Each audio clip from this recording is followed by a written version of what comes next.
and welcome to the Army of Friends podcast, a podcast of the Davenant Institute. I'm your host, Rhys Laverty, an editor at the Davenant Institute, and in this podcast I draw together a whole host of guests in a revolving cast from Davenant's Army of Friends. Davenant is a 501c3 non-profit. We are reliant on the support of our donors, so if you like what we do here or elsewhere, do go and visit davenantinstitute.org/giving to support what we do. And our mission here is retrieving the riches of classical Protestantism to renew and resource the contemporary church. I'm joined today by two very special guests. We're going to talk about Bob Dylan, literary genius. Here at the Davenant Institute, we are about building a rich and robust retrieval of the Protestant tradition, which includes the liberal arts. And so Bob Dylan, literary genius, is a very good topic for us to be talking about in a minute, with a Bob Dylan biopic in contention at the Oscars. So I'm joined by Eric Hutchinson, pen name E.J. Hutchinson, if you read a lot of Davenant output, who's Associate Professor of Classics at Hillsdale College. Eric, have I got that correct? That's right, yep. There we go. And Eddie LaRow, who is Acquisitions Editor at Baker Books. Eddie, have I misnamed you, or is that's spot on? You have not. Excellent. Good. Well, both these guys are qualified to be here, talk about Bob Dylan, because Eric is one of our regular columnists at the Ad Fontes website, adfontesjournal.com. And he, for a while now, has been spinning out excellent reflections on Dylan, often using his classics expertise to pick up on the literary sophistication and allusions that Dylan works in. And Eddie has a fantastic piece in the latest print edition of Ad Fontes, which should also be available online, on Bob Dylan as a storyteller. So I thought these guys would be great to bring together to talk about the literary merits of Bob Dylan, or whether there are such things. So I'm going to kick off with what will seem a strange question to some, but if you know Dylan, I think you get why we would ask it. Does Bob Dylan exist? Eric, does Bob Dylan exist? And Eric is the expert here, so everyone listening needs to rely on Eric for all the expert knowledge. I mean, I don't really think that's true, but I'm tempted to respond to your question by just saying no. Next question. That's the answer Dylan would give me if I asked him. Well, yeah, I mean, in the most basic sense, I think the answer is no. Certainly not in the way that that you and I do. I mean, there is a guy who exists the way that you and I do, but I don't think that's the same. I don't think that's the same person that we mean when we refer to Bob Dylan. I mean, it's a persona. I think it's a mask, or a series of masks that he's used over the years to sort of create different kinds of characters who have different sorts of things to say. And I don't think,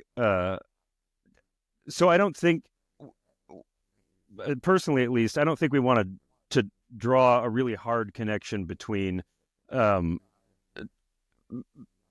persona that sings these songs, or the various personae that sing these songs, and, some guy who lives in a house somewhere with friends and relatives and hobbies and that kind of thing. I think those are, from an artistic point of view, I think those are two pretty different things. So, I would say no. Okay. Eddie? I would say no, that in the same way that, like, the narrator of Moby Dick, whom we're supposed to call Ishmael, he's not real. He doesn't exist. I mean, he exists within the fiction of Moby Dick, but he's not the same person as Herman Melville. Right. And I do think, obviously, there is an author, there is a creator that's behind Dylan's music, but I don't think it's the same person that we hear singing in the songs. I think those are characters, and I don't think it's the same, even the same as the person that we see on stage, which is a performer. Again, rather than like some guy who lives next door to you or something. I think with so many Dylan biographies out there, each one almost captures a different essence, so to speak. So I think Dylan is Dylan is Dylan, right? He's there. He's clearly a person. But I think aligning with Eric, it really just depends on the hearer as well. So I think for me, growing up, my dad taught me guitar. I always tell people Dylan taught me harmonica because I just remember in high school, one of my friends, I think he did Boots of Spanish Leather for a talent show. And I just remember thinking, wow, this is really awesome. And then getting more into, I was listening to the Whitmark, demos. And for me, that's my entry into Dylan. And so my entry into Dylan and how I picture Dylan is very much the singer-songwriter, focused on kind of these connecting songs from a previous era of Woody Guthrie, Pete Seeger, into the present. And so for me, that's who I envision Dylan being. But I know from my grandparents, they came to Dylan through Slow Train Coming, Saved, Shot of Love.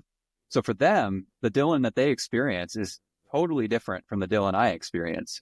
And so to Eric's point, I think even looking at his albums and even the phase of his life, it's a different person. But I think what I wanted to say about that is you study any person, you study Lincoln, you study any major figure in history, and they're just enigmatic, right? They're enigmas. They almost defy the boundaries of how we want to define people. And so in my essay, of course, I'm talking about storytelling. I'm not saying that, Dylan's only a storyteller, but one of the essences of how he expresses himself through history, I think, is storytelling. So yeah, I echo what Eric's saying. Well, and I think it's important to point out too that Dylan himself has intentionally cultivated that kind of enigmatic persona, forever.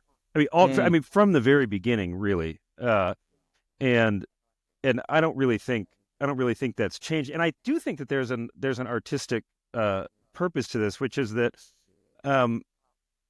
it seems to me that he's very concerned for us to keep that boundary in place, because what matters, I think what matters to him is the songs as objects, as artistic objects, and not any sort of biographical reality that may be behind them. I mean, you could draw a comparison here to, we attribute the Iliad and the Odyssey to a guy named Homer, who may have existed. I mean, I think he probably did. But even if he did exist, we know this much about him. We don't know anything about him, and he's very insistent, I think, as a poet, on keeping himself out of the poems that he's writing. He's very self-effacing. He doesn't tell us anything about himself. And I do think that Dylan is similar, but the tricky part is that so much of it seems personal, right? Yes. Because he's writing a type of sort of personal or lyric poetry, and so it's much harder, I think, to keep the boundary in place between sort of, biography and poetry, for example. Sorry. But I do think he wants us to do that. I think he does have these kind of storytelling songs that are a part of a real tradition of such kind of songs. I think it would maybe another great American songwriter, like Billy Joel, let's say. I don't know if you guys like Billy Joel. I really like Billy Joel. When I learned piano as a teenager, I wanted to end up playing like Billy Joel. I'm not there yet. But Billy Joel tells these great You're also stories not bald. No, I look more like Bob Dylan. That was that and Keith Green, my early fashion icons. Yep, Eddie wants to talk about Dylan and Keith Green at some point, maybe not today. But say Billy Joel says Allentown, great American storytelling song about life in a post-industrial mining town, I think, in Pennsylvania. Dylan has similar songs that say like The Lonesome Death of Hattie Carroll, Ballad of Emmett Till, you mentioned in your piece, Eddie. So that we know those are kind of storytelling songs. Yet it's I think jarring for people to begin to think that the storytelling isn't just confined to those obvious storytelling songs. That those things that seem more personal are actually him weaving narratives and almost taking on a character when it isn't obvious that he's doing it. When Billy Joel is singing, we're living here in Allentown, Billy Joel's from New York. He didn't really live in Allentown. He's taken that on. Whereas it's not quite as obvious with Dylan. And you say he's always lying and making stuff up for whatever reason from the get-go. And this, we've all seen a complete unknown here, and there's this kind of joke running through that Dylan tells everyone he was in the circus or in the carnival, which he wasn't. Which he actually did. Yeah, I mean, and so that unreality is real. Like he did tell people that in the early 60s. Yeah, totally. Do you, I was going to ask, well, do we think, actually, no, Eddie, you go, and I'll see if my question. Yeah, I was going to actually chat with Eric about this, because I think he's spot on that there's a lot of mystery which Dylan himself cultivates, right? I imagine if you asked Dylan, is Bob Dylan real? He would have a cigarette in his hand, he'd puff it, look at you, and just kind of inquisitively, and then ask, what do you mean? Like, I think he'd want to get to that, and he wants to get behind the questions all the time. But Eric, the thing that I noticed, again, more of the amateur Dylan fan, as I was writing, because I just really felt inspired by this, I do think there is connections to his real life, right? Yeah. Like when we're talking about Dylan, especially in 78 through 81, like I think his divorce, his love struggles. So I guess to go back to you, I think there isn't a clear Dylan, like a line all the way through his life, but I think you can see reflections of who he is based on his personal life and then into his music, at least in those earlier years. So I'm just curious what you think about that part that I had written about his divorce, and then you have this era of those gospel albums, right? Like how does that play in with there is no Dylan necessarily? Yeah, that's a good question. I mean, probably the first thing that I would say in response to it is that you've probably caught me being a little bit hyperbolic. It would be no fun otherwise. Maybe wrong. I mean, it would. What I would say is, I mean, yes. I think the gospel albums maybe are a special case. I don't know. It's certainly difficult not to think of those as being sort of straightforwardly, I am telling you exactly what I'm thinking right now. I mean, and he would, he would talk to the audience on those tours about, I mean, I think there's not really any reason to suspect insincerity there or anything. And those are certainly a moment where, in which, maybe that boundary between the person and the artist is a little less fluid. I mean, I think it's always the case, even if we are keeping in mind, okay, when we're talking about poetry or literature or art, and we're talking about the poem as an artifact, as an object that somebody has created that we can sort of analyze on its own terms. I do think that applies. I think that still applies even to the songs on like Blood on the Tracks, for example. This is not to say that there are no elements of, from real life or from personal experience that enter into it. I mean, I think that this is the case in poetry more broadly as well. I guess what I would say in response, though, or by way of qualification is, sure, we're all taking, anybody who's writing, I think, is at some level taking elements of their own experience of the world that they are incorporating into what it is that they're creating. But what we don't want to say, I think, is that we should assume that there's a one-to-one correlation between these things. So, Sarah off of Desire. Okay, so that's presumably about his wife, or has something to do with her. Yeah. Although, does that mean that every detail in that song is actually about her, or is it somehow refracted through whatever sort of artistic creation it is that he's trying to make there? So even if these sort of biographical elements enter in, do we read them as straight, as it were, as though he's this sort of confessional poetry and he's just telling us exactly what his real life is like or something? And there I would say, no, that's when we remember, okay, there may be some kind of personal experience behind this, but we don't know exactly what that is. And I would say personal experience comes to us in a lot of different ways. It's not just through experiences that we have in real life with our families or with our friends or whatever.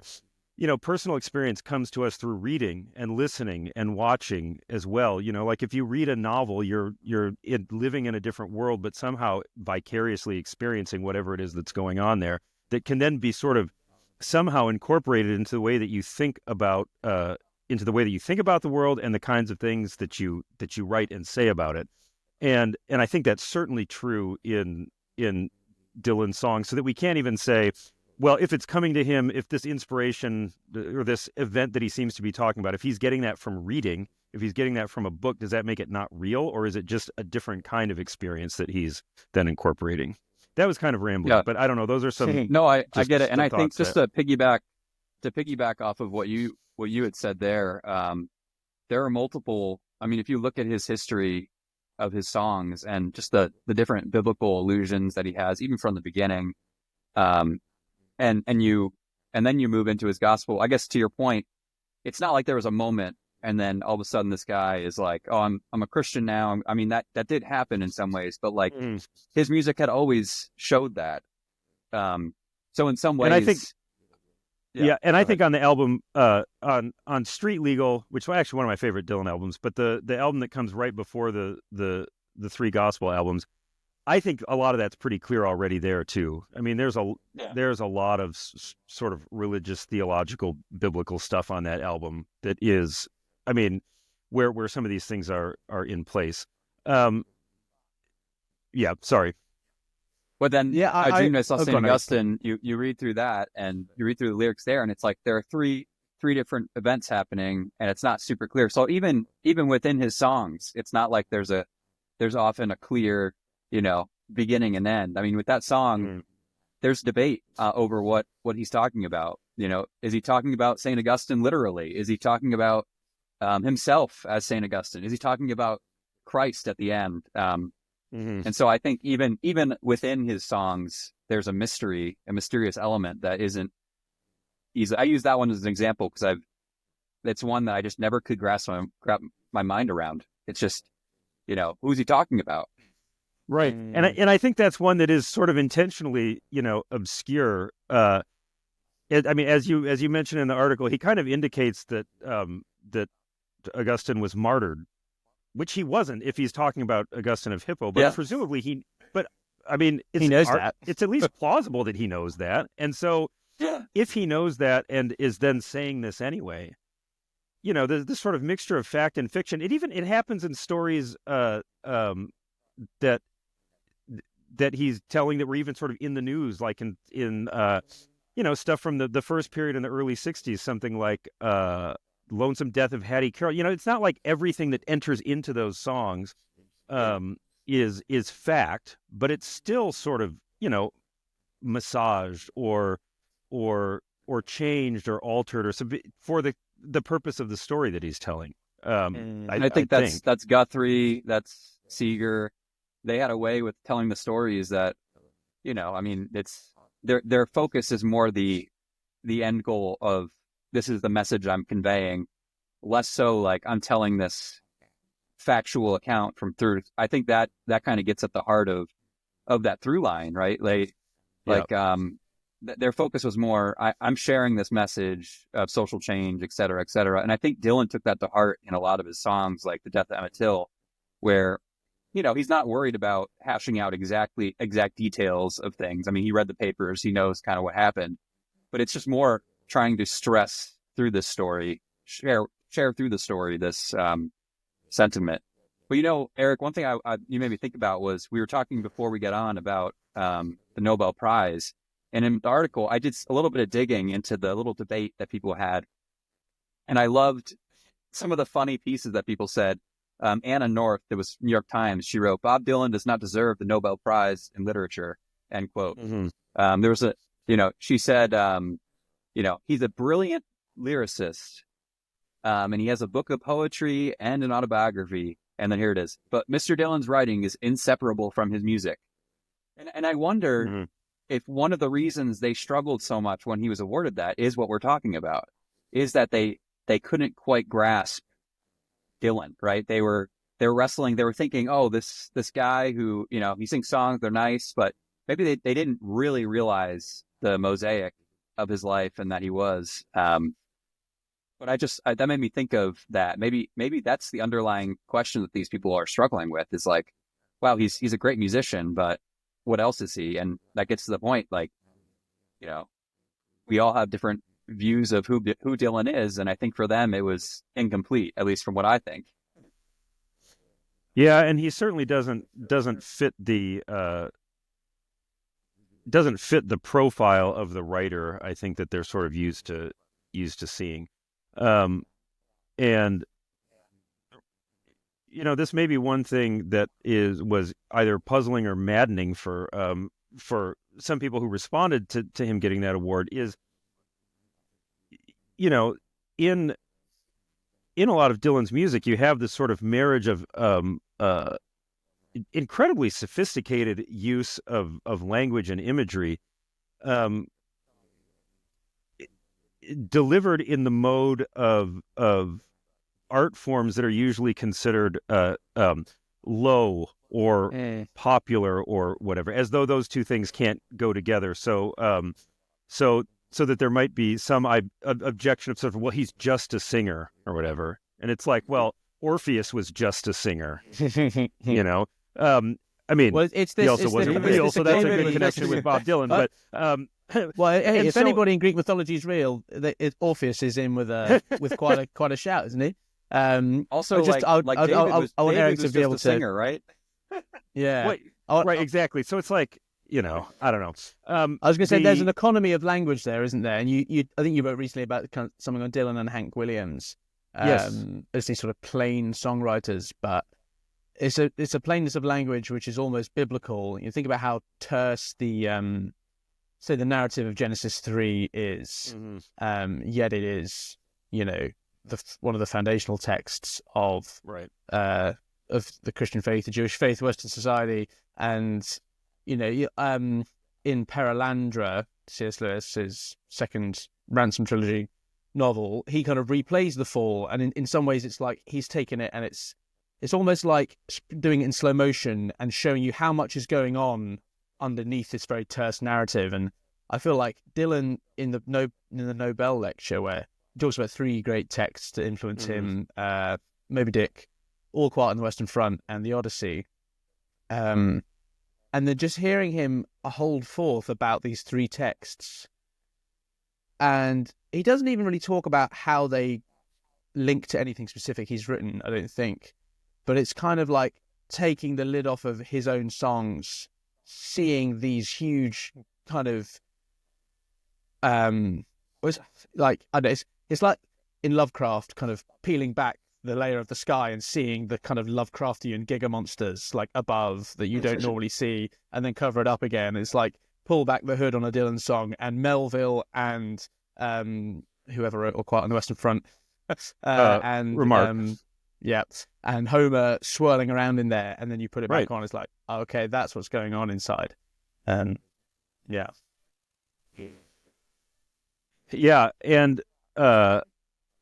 and in terms of that plainness of speech, I mean, I think you see it particularly on an album like John Wesley Harding, where he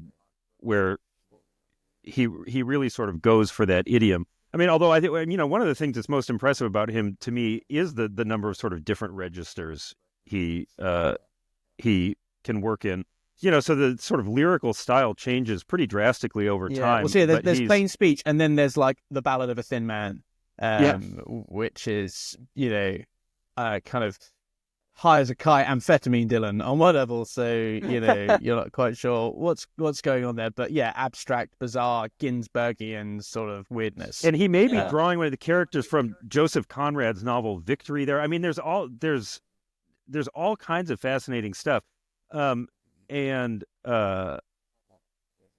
so, you know, I don't really know where I'm going with that, other than to say, as a lyricist and as a writer, I mean, he's really pretty accomplished, but also really funny. I mean, you think of something like the Nobel lecture, and you know, like with large chunks of it possibly being sort of lifted from Spark Notes and things like that. But this is the kind of thing, you know, he'll pilfer lines from this or that very frequently, but then sort of meld them into some new or interesting thing. Yeah. What did you think, And Eric, is there... about? Oh, Because sorry. Oh, go ahead. I was just gonna say, on John Wesley Harding, what did you think of the Ballad of Frankie Lee and Judas Priest? Because I talked about that. I mean, 11, right? It's 11 verses, and Yeah. and I thought it was funny because in some places, I mean, this is something that just someone would pick up, but they were, possibly referring to Albert Grossman, and so that one's one. Yeah, and I wasn't familiar with that. Yeah, But again, it wasn't something that I just Grossman's knew. Dylan's manager at the start of his career, for Right, anyone yeah. who isn't familiar. I didn't pick up on it either at the front end, but the more I did digging, and the more it was like, hey, this could be it. But just getting more to that, the fact that it's 11 verses, that he's, telling the story of, Frankie Lee and Judas Priest, and, taking a loan, and, well, basically, right, Frankie Lee takes a loan from Judas Priest, uses the money in a brothel, and then he ends up dying of thirst. It's almost like the negative prodigal son, right? right. Yeah. It doesn't return well. He dies. But I think, stories like that you just see his storytelling and his ability, but also just the 11 verses. I'm like, it's not just storytelling. The man was like, I'm going to sing a song for 8 to 10 minutes, and you're going to stay engaged to that song. This is before the invention of prog rock. Yeah. I mean, he'll do this, and he'll do these, and they kind of get longer over time, and often they don't even have a chorus or anything in them, right? Yeah. It's just verse after verse after verse. Like there's the song about the Titanic on Tempest, or Highlands at the end of Love and Theft, or the most drastic, now his longest song to date, Murder Most Foul, off of the last album. And he'll just do this, and they just go on and on and on, and yet somehow you're like, well, I'm still listening. I mean, this is, it's not easy to do. Do you think you know C.S. Lewis? Well, how well do you know the Ransom Trilogy? Life on the Silent Planet, Essays on Christian Living from C.S. Lewis's Ransom Trilogy is a new book from the Davenant Press, retrieving the importance of Lewis's forgotten science fiction novels for readers in the 21st century.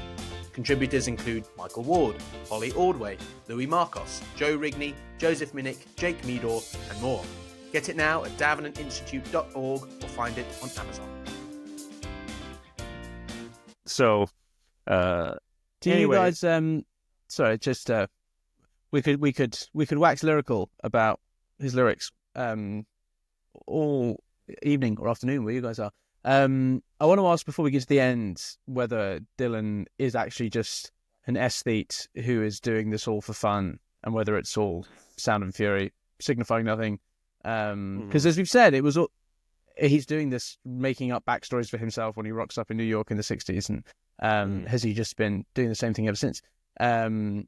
But do you guys, can you recall when you began to cotton on to there's a literary mind here? I think I remember very clearly the first time Dylan ever came across my radar at all, I'm almost certain, is Blowing in the Wind being sung in Forrest Gump by Jenny when she's Bobby Dylan. Yep. And then a friend of mine at school one day, when we were like 14, 15, had downloaded everything from his dad's iTunes and was like, oh, do you know this Dylan song, Like a Rolling Stone? And stuck it in my ear. It's one of two very clear memories I have of a song blowing my mind, when a friend just put a headphone in my ear. And that whole Springsteen thing of that drum hit at the start is like the door to your mind being kicked open or whatever. I think I then went on for a while very much this guy and his songs are identified with one another. I think it was probably actually for me seeing I'm Not There, which is the last Dylan movie, 2007, which isn't a biopic, but it's these 7 separate stories that are all different bits of Dylan, because is it Todd Haynes, the director, who always said it'd be impossible to do a whole biopic because it's like taking a photo of a candle. Yes. Which is why it's like, I complete unknown. Which Dylan are you going to get? Yeah, which is A Complete Unknown succeeds. I think we all thought it was a good movie because it limits itself very much to the first 4 or 5 years of Dylan's career. But it was watching that and seeing these different strands, and one of which is a poet called Arthur Rimbaud, who's been arrested and is being interrogated by the police. That made me think, oh, okay, there's a lot more here than I thought there was. Yeah. I I think for me it was the song that really caught on to me was actually musically it caught on to me. It was Nobody Except You. And I think, when I first heard it, it just, the tune, it starts off with that little like random guitar lick, and then you get into the strumming and the band kicks in, right? But I think it's interesting because he has kind of a bridge towards the end, and you can't really catch it, but you look up the lyrics, and I love this part. And this actually captures to me Dylan's like storytelling and his lyrics. He says, "Used to run in the cemetery and dance and run and sang when I was a child. And it never seemed strange, but now I just pass mournfully by that place where the bones of life are piled. I know something has changed. I'm a stranger here and no one sees me except you. Yeah, you." And the thing I love about that line is it's a double entendre, right?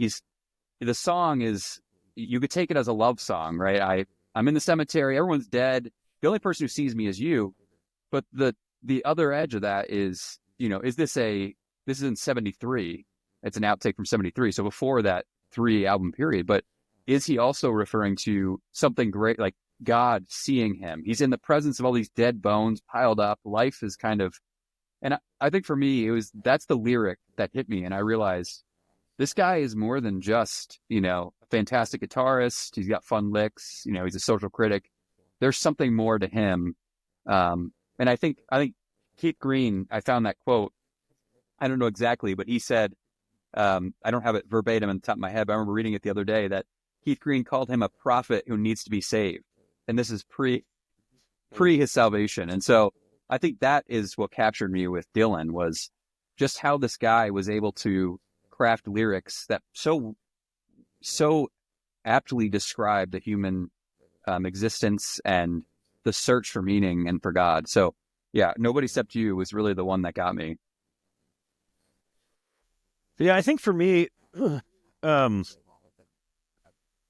pretty sure I wrote about this one time. I'm pretty sure my first encounter with Dylan was probably through Guns N' Roses' cover of Knock on Heaven's Door, which I didn't even know for a long time was a Dylan song. I just thought it was a Guns N' Roses song. But that was the first kind of... I didn't either, Eric. So you're good. I think that was the first encounter I had of him. Obviously, I was really young at that time. And I didn't really start... I kind of got interested in him to some degree when I was in college. But it was in a way, I think it was very much separate from anything else that I was doing or reading or anything. I just liked the music. I found him sort of lyrically and musically fascinating, and very compelling, but I didn't really know anything about him or his sources or what his background was, anything like that. I just sort of enjoyed the songs such as they were, with what I sort of got from listening to them really pretty passively. And I think it was the first thing that really gave me some sense that there was more going, and that would have been plenty, I think, or that's fine.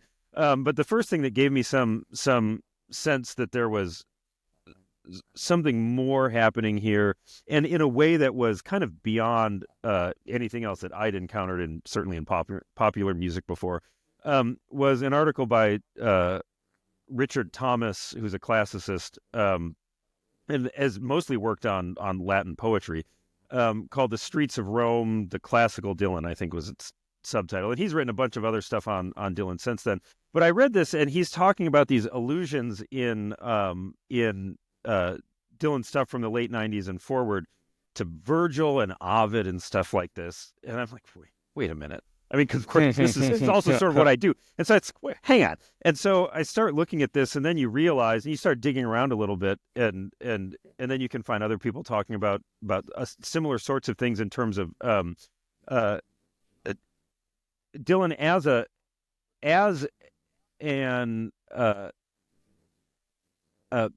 a representative of the literary tradition of the sort of both the biblical and Western literary traditions.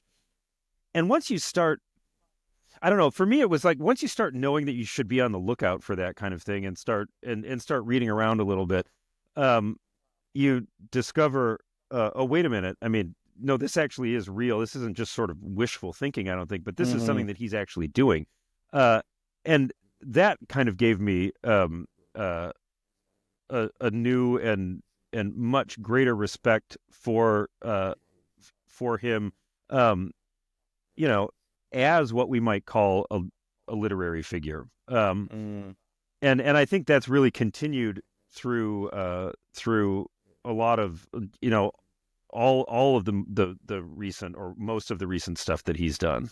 So that kind of gave me a sense of him as something more than a singer of popular songs, which is, again, it's fine as far as it goes. But I didn't realize that he was actually doing a lot more than that.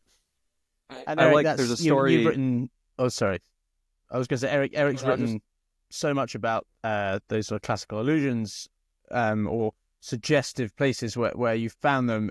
What are some of the, to your mind, Eric, some of the most kind of suggestive or favorite bits of classical riffing that you've picked up on in Dylan, or ones that you're still puzzling over, not quite sure if he's doing that here?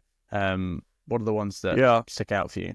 I mean, a couple of the ones that have been pointed out. For example, on Lonesome Day Blues, he says, "I'm going to speak peace to the conquered. I'm going to tame the proud," which is from Book 6 of Virgil's Aeneid, and you can even tell. Well, anyway, I mean, that's one spot that was one of the first ones, and Thomas points this out, and it's like, whoa. And there's another song, "Thunder on the Mountain" off of Modern Times.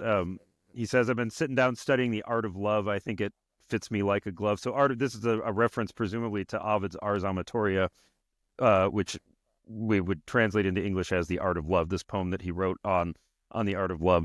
So things like that, but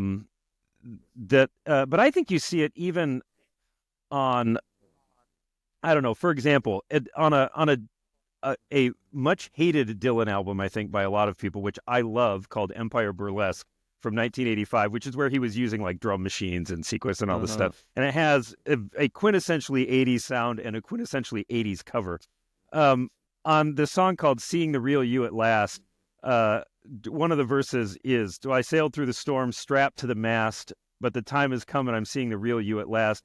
This bit about being strapped to the mast, I think, is probably an allusion to the Odyssey, because Odysseus has himself strapped to the mast when they're going by the sirens, so that he can listen to them. All the other guys, all the other buddies have to have, wax in their ears so that they can't hear the sirens and be tempted. But Odysseus is like, I better take a listen. But he has himself tied to the mast first, so that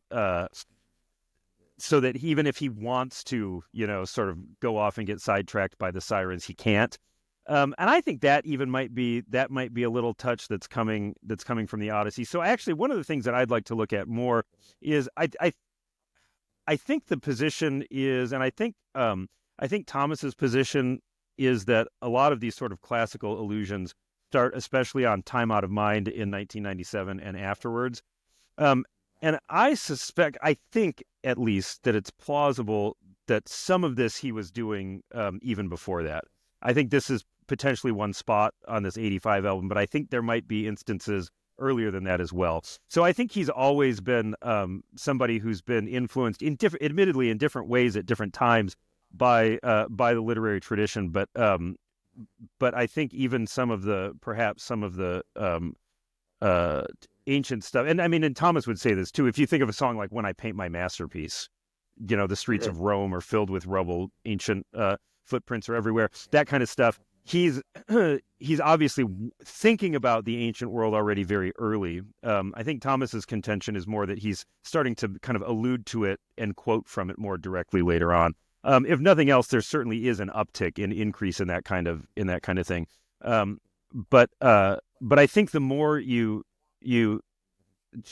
sort of listen to the music and hear the lyrics over and over and over again, and just try to stay attentive then as you're looking around at different things that are part of sort of the broad stream of Western literature. You just come across things sometimes. You're like, wait a minute, this sounds really, I've heard this before. And that's really cool. I mean, it's very fun. Well, I think he clearly, one of the things that I was reading, Spiritual Life of Dylan, and I forget the guy's name, Christopher, I think he wrote it maybe 8 years ago. It has a very generic, you'll know it when you look it up, because it has the most generic endorsement ever from Jimmy Carter. It says, there's lots of things you can write on in the world, or something like that. And you're like, oh, wow. But in the book, he has a little, yes. In the book, he sounds like the endorsement he gave to Kamala Harris. Yeah. In the book, he has a quote. The author has a quote there from Dylan's mom, and basically, someone was asking her about, there's a lot of biblical allusions in Dylan's work, and she said, well, you walk into his apartment and you look next to his bed, and his Bible is it's got tabs. And so I think, Eric, to your point, I firmly believe Dylan was an avid reader. I don't know, when he was squeezing that in, but from that quote, it seems like very early on, he was reading, he was really engaged in at least the Bible, which, is classical literature. I don't know, Eric. Well, supposedly that said that. Oh, go ahead.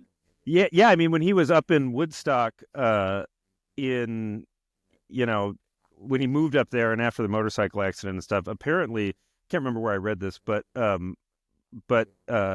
he read the Bible all the time, I think. And I read somewhere, and now I don't remember what the source for this is, but I think he had like a pedestal in the living room or something that he had a Bible on top of that he would, read like all the time, I think. So I do think, especially that side of it, absolutely. I mean, I think from probably a very, very early age, that's one source that has been really consistent, and I think still is, over several decades, I think. I agree with you. I don't think there's really any doubt about that. Yeah. What did you think about classical? Has there been anything that's been like where he's talked about having read the classics and well, I mean, he makes a lot of references to Greece and Rome, both in his music and and when writing or speaking outside of music. He was, for a while, a member of the Latin Club at Hibbing High. And so he presumably had some introduction, Thomas has talked about this, to classical literature, at least from high school onwards. Yeah. And, do we know what exactly? No, but certainly something. And he talks, again, Thomas talks a bit about, he also had an uncle who owned a movie theater in town. And of course, in the 40s and 50s, there are all these sort of big budget, biblical epic type movies and sword and sandal, classical type stuff coming through. He probably would have seen all of them. He talks in Chronicles Volume 1 about being in a passion play when he was a kid and he played a Roman soldier, and that this made a big impact on him because he loved doing it. So I mean, there's all this stuff just sort of scattered around, I think, that shows that he's been thinking about. I don't think he's ever really been myopically focused on the present. Even when he's doing the folk stuff, and writing sort of new folk songs in the 60s, very self-consciously doing that as a part of a long tradition of songwriting, going back to the 19th century, 18th century, before to older ballads, Rhys, from your part of the world, right? That some of which then made their way over the Atlantic. But I think this has always been part of what he's been up to. Well, that's why I think my argument was that, people always think of him in this protest, right? I mean, I think he is protest, but I think even more than that, he's a storyteller, which Byung-Chul Han, I can never say his name right. He wrote The Crisis of Narration. And he talks about how in our society today, people are looking for narrative. They're looking for something that encapsulates existence, right? There's a beginning, there's an end. It kind of helps me understand. And to me, when I listen to Dylan, I just see someone who understands that people are hungry for narrative, provides narrative, But the thing I argue in that essay is, it seems to me like there were all these little sprinklings where he eventually went through this crisis, and I think the narrative that captured him at that time was the gospel narrative. I think it hooked him because he just is such a magnificent narrative storyteller.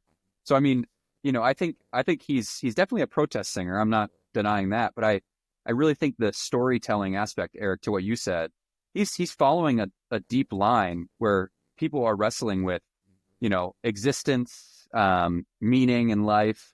It's not just, I saw something on the news, I'm going to write a song about Emmett Till who was murdered. It's there's deeper things to that. I mean, why was he murdered? He's wrestling with these existential questions, Eric. So to your point, I fully agree with you. I think that storytelling is just historic, and he picks up with it. I think it captures him, and then he's like, man, I know this story that really explains everything. So why not sing about it for his life? So yeah, just echoing that, Eric, I totally agree with you on that. I think to bring things into land as we head to the end, I did say I wanted to talk about whether Dylan is just, for all we've just said, we could, I'm sure, all sit here and talk all evening about how profound we find so much of what Dylan does, and yet even in his Nobel lecture, but of course, which face of Bob Dylan is delivering the Nobel lecture right towards the end, he's talking about how I don't really think about what all these things mean when I put them in my songs. This is the last kind of couple of paragraphs. When Melville put all his Old Testament biblical references, scientific theories, Protestant doctrines, and all that knowledge of the sea and sailing ships and whales into one story, I don't think he would have worried about it either, what it all means. John Donne as well, the poet-priest who lived in the time of Shakespeare, wrote these words: the cestos and the bidos of her breasts, not of two lovers, but two loves, the nests. I don't know what it means either, but it sounds good, and you want your songs to sound good, end quote.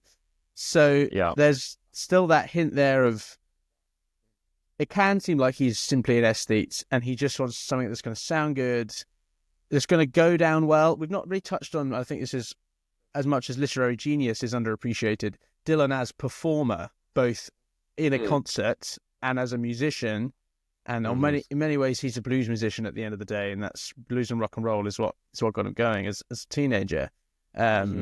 He wants things that are gonna, I think when someone's a global star, you overlook the fact that what they love is being in a room with an audience and playing and working the audience. Is that really what he's interested in, rather than something profound? That's perhaps the more cynical way of boiling it down. But another way, when he's like, I throw it all in, I don't really know what it all means, but it sounds good. It's not simply that it sounds good, but it's that it works. And I think great artistic geniuses intuit things that work, even if they don't know why. I think a comparable example would be C.S. Lewis, who's hugely influenced in this by Edmund Spenser. Spenser is one of the totally underwritten, underdiscussed major influences on Lewis, because Spenser's very hard for us to read now. But Lewis writes Spenser's Images of Life, his kind of study of Spenser, and in the Narnia books, this whole thing of they seem very weird, they don't quite work as normal stories. Part of that is sold by Michael Ward's whole planetary thesis, that's setting the mood with the seven heavens. But it's also that Lewis just kind of puts things together, images of life, which he gets from Spenser. And he doesn't even quite get why these things go together, but he knows that they do. And he intuits, the Tao in his own language. He intuits that these things fit together. Father Christmas works in The Lion, the Witch and the Wardrobe. And these other things that I threw in this song, if you're Bob Dylan, I don't know why they work together, but they do. Thoughts on them? But I think that with Dylan, though, when I read the acceptance speech, I still hear that little bit of snarky, like he feels a little bit still like, he's got that edge from, just that spunk, right? That's been with him through his career of, there's kind of an established, and I wrote about this with First Things on, outlaw country, right? It came up, you had, Hank Williams, Waylon Jennings, these guys just like totally flipped the script where it was like, we want you to make this Nashville sound, and they come in and they're like, well, I don't want to do that. I want to write what I want to write. and they kind of rebel against the industry, rebel against, their biblical Christian background. They're writing more vulgar songs. And in some ways, I feel like Dylan still lives with that of like, he's still protesting the system. Like they're giving him this award, right? And I almost envision him being like, whatever. Like, I love what I do. I'm doing what I do, but that's cool. Like I think it's still a little bit of a spunky, just reading it. I mean, reading the last bit there, it's like, there's a little bit of, snarkiness there. And maybe that's why it was from SparkNotes, Eric. Maybe he was like, you know what? They just deserve a SparkNotes answer. Yeah, or sort of go read it for yourself, right? I'll give you the Cliff Notes version, but maybe you should, go check it out yourself. Yeah, I mean, Rhys, that's a good question. I think what I would say to that is, I mean, I would lean toward the latter of, I think, the two options that you gave. He was asked early on in his career, I can't remember if somebody said, well, aren't you a protest singer? Are you this or that or whatever? And he said, no. And they said, what are you? And he said, I'm a song and dance man. That, in other words, at bottom, what he is a performer. And I mean, I think, and a poet as well. Well, what is poetry and where does poetry come from? I mean, if you ask Plato, for example, poetry is a form of madness. It's a form of divine possession, where you are given something that doesn't belong to you, that you didn't have before, and you don't even necessarily know where it came from or how you got it. But then you need to do something with it. Now, is that true? Is that not true? I mean, I'm not really going to comment on that here. I'm sort of describing the fact that there is this long and old view of inspiration, and as poetic inspiration as something mysterious and divine. That same Nobel lecture, he ends, he says at the conclusion, I return once again to Homer, who says, sing in me, O muse, and through me tell the story. Okay, so what is he doing? He's seeing himself somehow as a mouthpiece of something. In a way that is, I think, is analogous to the folk tradition in general, which is, if nothing else, anonymous. We don't know where most of these songs came from, but they somehow transmit something important, transmit truths, transmit some kind of knowledge about reality. I think that this is the way to look at what Dylan is doing. And I think even, I'm still, myself, even as we're sitting here talking about it, trying to sort of work this out for myself in how to phrase this or how to think about this. I mean, the question you ask about, well, is he just an aesthete? Does it all not really matter? I mean, is it all just sort of say what sounds good and that's the end of it? There are these comments that he makes that sort of indicate that some ambiguity about whether the truth is out there or whether one can find it. On the other hand, so many of these songs seem to be told in the voice of like a really stern moralist at times, and somebody who has decided ideas about good and evil, about right and wrong, about this life and the afterlife, without hedging and often without ambiguity. Well, how do we put those things together?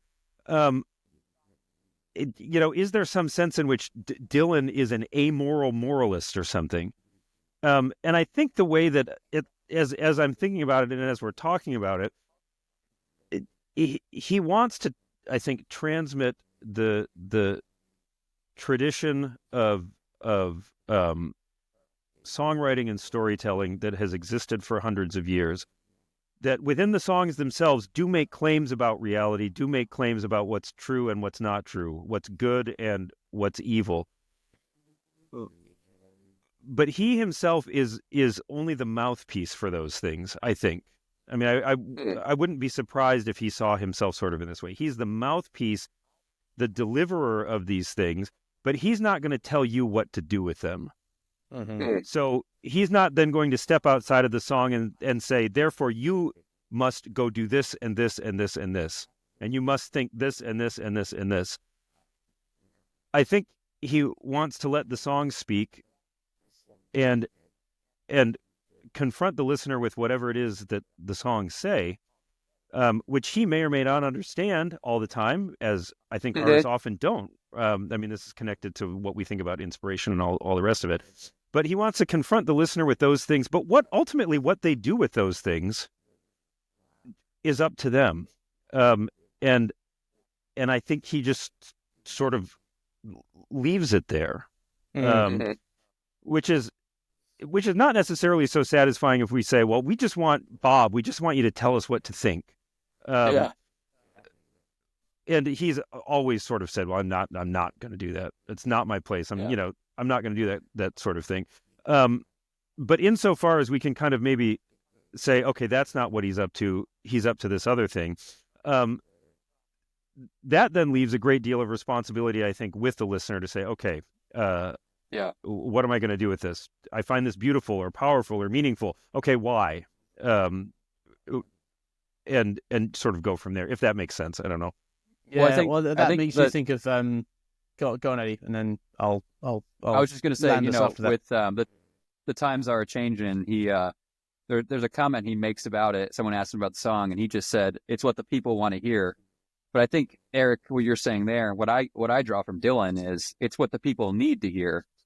They may not know exactly, very clearly, this is the points you take away from the song, but I feel like when Keith Green talks about him being a prophet, Dylan is saying what I think the people need to hear. And so that play on words that he does, I think is pretty common. So with that song, he was like, it's what the people need to hear or what the people want to hear.